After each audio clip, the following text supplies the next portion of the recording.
Why are we so afraid to be silent? Why does the mind start running the moment everything around becomes still? When you are alone in a room and there's no music, no phone, no person to talk to, and not even a book to read, do you feel peace or do you feel restless? This is a very important question, because until we can sit with ourselves without distraction, without wanting to escape, we will never truly understand what solitude is. Solitude is not just being physically alone. It is the state where the mind is free from noise, the noise of the past, the worries of the future, the noise of identity, desire, fear, and belief. Krishnamurti said, "The mind has to be empty to see clearly." But how can the mind be empty when we are constantly filling it with something? From the moment we wake up, we are already occupied. Phone notifications, planning the day, responsibilities, meetings, entertainment. Even when we sit for meditation, we are trying to achieve something. We say, "I want peace, I want silence, I want to stop my thoughts." But who is this I that wants it? That very I is the noise. The desire to be silent becomes another activity of the mind. Osho said, "The moment you say I want silence, you have disturbed it. You have already brought in a goal, an ambition. Silence is not something to be achieved. It is already there. You just have to get out of the way." Let's try to understand this with a simple example. You are walking alone in a park. The sky is cloudy. There is a gentle breeze. You are not thinking of anything in particular. Suddenly, there is a deep stillness. The birds are chirping, leaves are moving, but you are not interpreting anything. You are just watching. In that moment, you are not there as a person. There is no identity, no ego, no mind.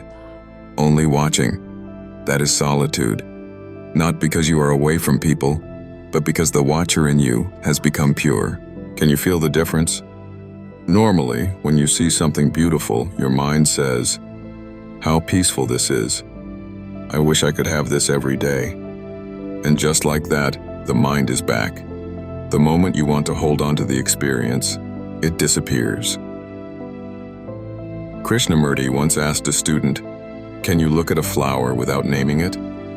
That question contains the whole secret. The moment you name the flower, you bring in memory, comparison, knowledge, and the freshness of the moment is lost. True observation is without labels. Can you look at yourself in the mirror without thinking, "I look good," or "I look tired"? Can you observe your anger, your sadness, your loneliness without naming them? That observation is the beginning of silence. And from that silence, solitude flowers. A solitude that is not lonely, but full of presence. You may ask, but how to reach that state in daily life?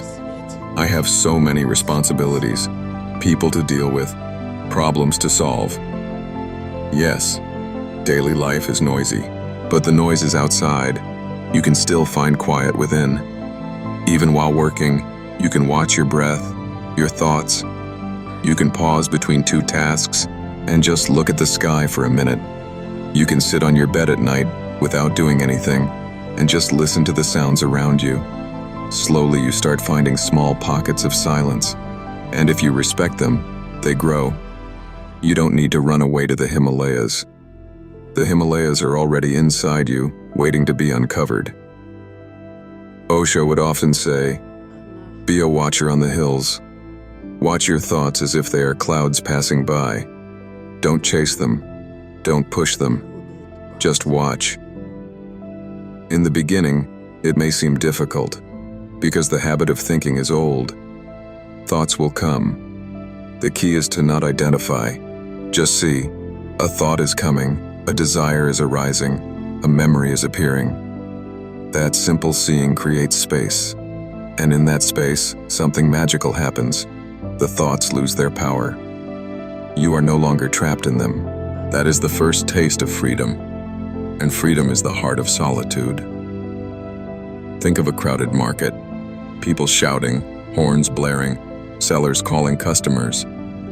In that chaos, Can you close your eyes for 10 seconds and go inward? If you can do that, you have touched silence. Not the silence of absence, but the silence of awareness. You can be in the noisiest place and yet untouched. This silence is not passive, it is very alive. It sharpens your perception. It gives you clarity. It makes you alert, not dull. And this alertness is not attention. It is a lightness of being. In fact, Osho said, when you are utterly silent, you are most alive. Life throbs in your being. So now the question arises, why do we resist silence? Why do we need constant activity? Is it because we are afraid of what we might discover in ourselves if everything becomes still? Maybe we are afraid of seeing how empty we feel, how lost we are without identity. But that emptiness is the doorway. Krishnamurti said, in that emptiness, there is great beauty. It is not a fearsome emptiness, but a creative one. But we never reach there because we are always escaping into religion, into relationships, into ambitions, into entertainment. Can you stop escaping?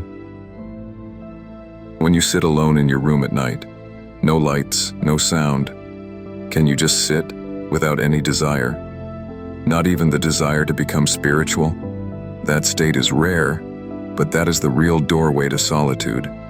Because the real silence does not come from effort. It comes from dropping all effort. You are not doing anything. You are just being. And that being is not of the ego. It is beyond the name, beyond the mind.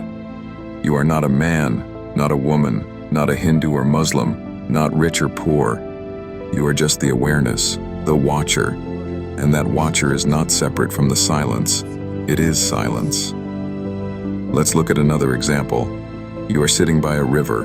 The water is flowing. Trees are on both sides. There is no thought in your mind. You are not analyzing. You are not even enjoying. You are just present. The river flows outside, and something flows inside. That inner flow is what Osho calls the inner river of being. You are not thinking of enlightenment or God. You are simply merged with the moment. In that moment, you are alone, but not isolated. There is a deep connection with everything, but no attachment. That is true solitude. Krishnamurti warned us against all forms of psychological dependence.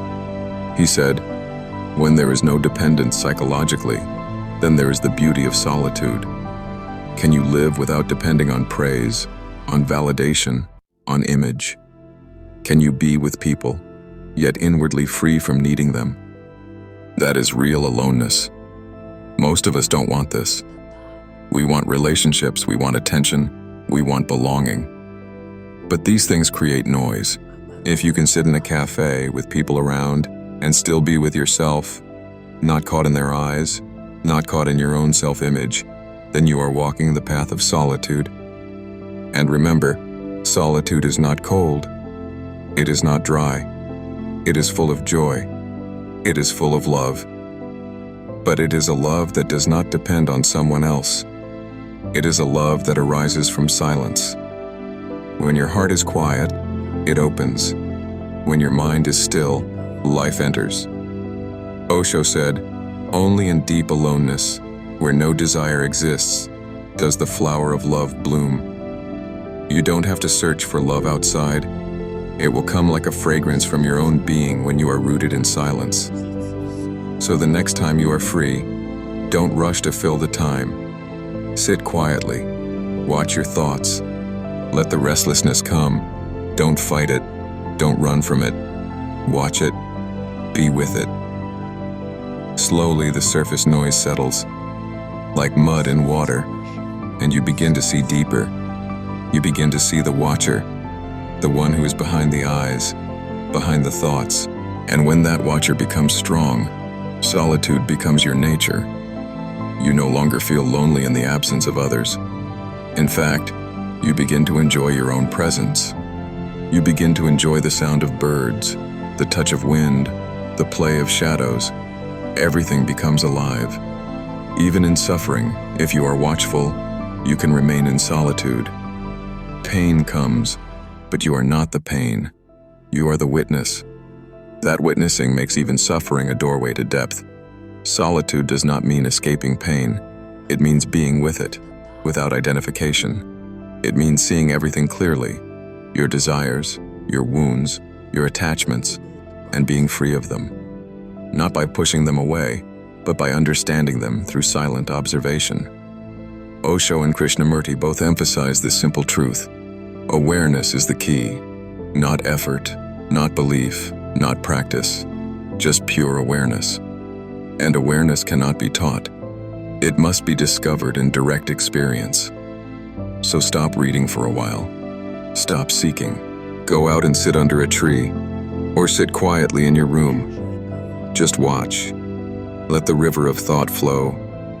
Don't jump in. Don't try to stop it. Just be on the bank. Slowly, the river slows down. The sky becomes clearer.